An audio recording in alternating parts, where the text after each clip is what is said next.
So I know for many of you, it's a bit weird how the girl who rarely says a word in class is up here giving a speech in front of a large audience.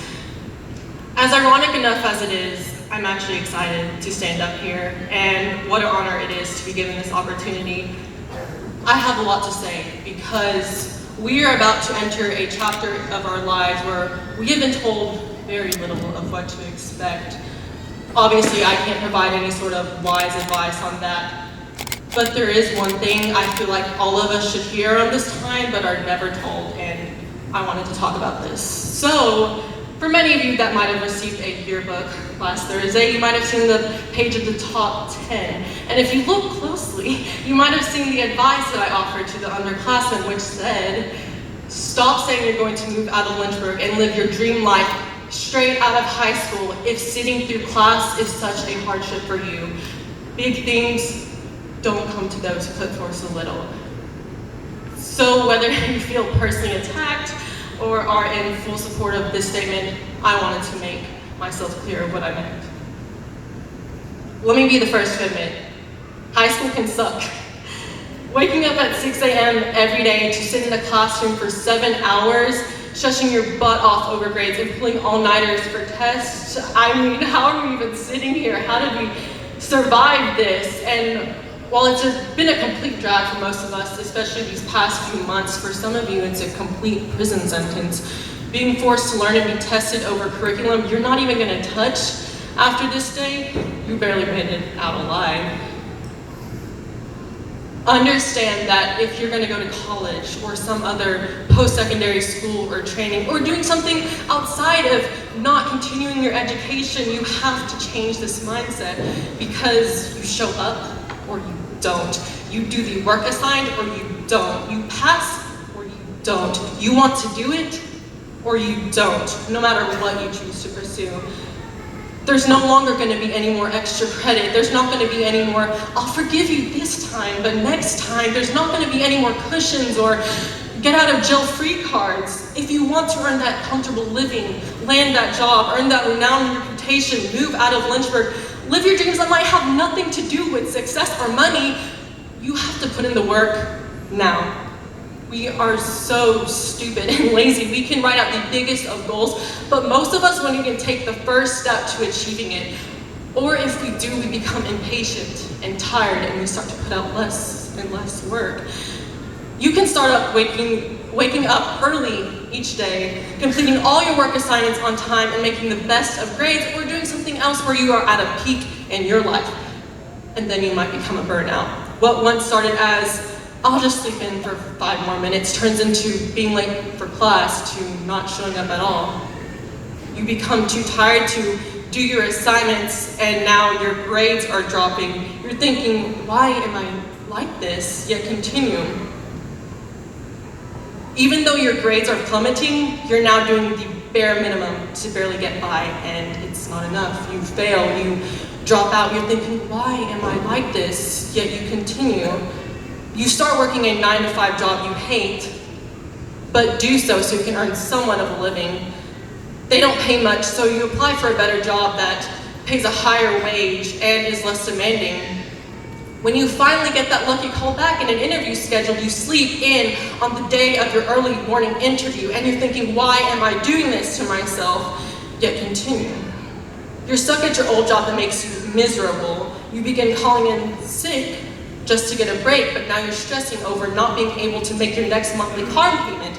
And you've already missed too many car payments, so you lose your car. Why am I like this? You lose your job because of the lack of transportation. Why am I like this? You get kicked out of your house and you can barely afford necessities. Why am I like this? You continue this cycle of self-destruction until you're living on a couch in the house of someone you barely know, and you're thinking, why didn't I just go to that interview, go to work, complete my assignments, and go to school? And all you can think is, why am I like this? We fall trapped to instant gratification so easily. We want whatever is easiest, and will just give us that instant satisfaction, even if we know we are sacrificing our goals. The problem is we're not continuously keeping that end goal in mind. Whatever goal you have to want it and you have to work for it. If you can envision it, you can achieve it. And I promise you, no matter how cliche that might sound, that is the way to getting wherever you want in life. I may have stated you can't get anywhere in life if you can barely sit through class, but I was merely using that as an example to say, how are you ever going to get through the rougher patches in life? Is sitting in a classroom and being taught kills you.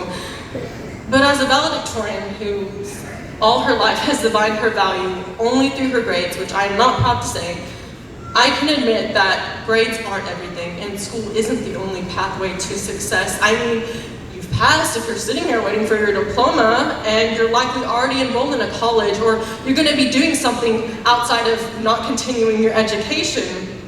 Your high school transcripts are trash now. You just now have to focus on what is right for your situation. That'll likely still involve grades for most of us going to college, and for those of you that doesn't apply to, you've probably been thinking, Mika. You're saying all this, but my goals have nothing to do with continuing my education. Okay, but have you already been taking the steps appropriate to getting to those goals? Already. Because I have a feeling that most of you can't say that. Also, a huge point I wanted to make is that your circumstance will never determine your fate. You can be that bum sleeping in the couch, regretting every decision you have made. Or you can be in a situation less drastic, but still in a scenario where you have failed yourself, but you still have just as much of a chance to getting to your goals as the better version of yourself you were a few months prior. Those who went from rags to riches or nobodies to somebodies weren't just lucky. They didn't just know the right people. They weren't the chosen ones. They knew what they wanted, and they did everything in their power to get where they wanted. Your circumstances will never determine your fate unless you allow it to. Your class rank, your ACT scores, your college, the size of your house, your parents' jobs, your money, going to Moore County High School and living in Lynchburg, Tennessee, the two things that I feel like everyone seems to blame their problems for, have no control on the choice you make today to getting where you want unless you use those burdens you might have now as excuses. Well, but it won't. I can't stop acting like the victim. Your circumstance does not determine your fate unless you allow it to. The past is in the past. You can't change anything, and you can't let it define the events that unfold from here on out. You can't go back. Long gone are the hard days you might have had, or the free passes you never realized you were given. And to look back on a positive, though sad note, you're never going to see the same people again. You only have the memories. You won't walk in the same hallways where you greeted everyone in the mornings. You won't share those deep conversations with your favorite teachers that care so much about us and have dedicated their lives to enriching our minds. You won't sit in the same classroom or cafeteria where you sat by all your friends and shared jokes that made you laugh until you couldn't breathe. You won't have Friday night football games where you made that winning touchdown besides those you considered brothers. Or you won't be cheering along the sidelines by those you considered sisters. And you won't be playing hype music in the stands by those you considered family. You won't share the same basketball court or go to state with some of people that you would consider your lifelong friends.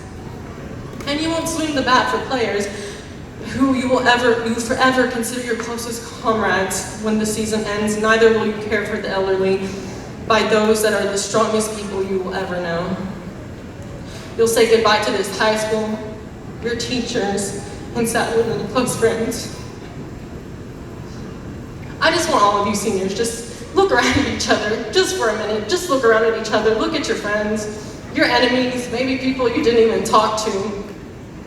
This is the last time you will ever see us together. We can only go forward, and I hope from now on that you are conscious of every decision that you make now of which will affect your future. With this speech, I'm not here to berate any of you. I want to motivate you to want more for yourself instead of constantly settling for less. You don't have to aspire to be a business mogul, a renowned scientist, or a millionaire author. With this speech, I simply want you to be happy with your life. And I know that happiness is sometimes hard to come by, but until we realize that happiness, along with everything else that happens in our life, is a choice of our own, only then can we not only live the lives we aspire to live, but also love the lives we live.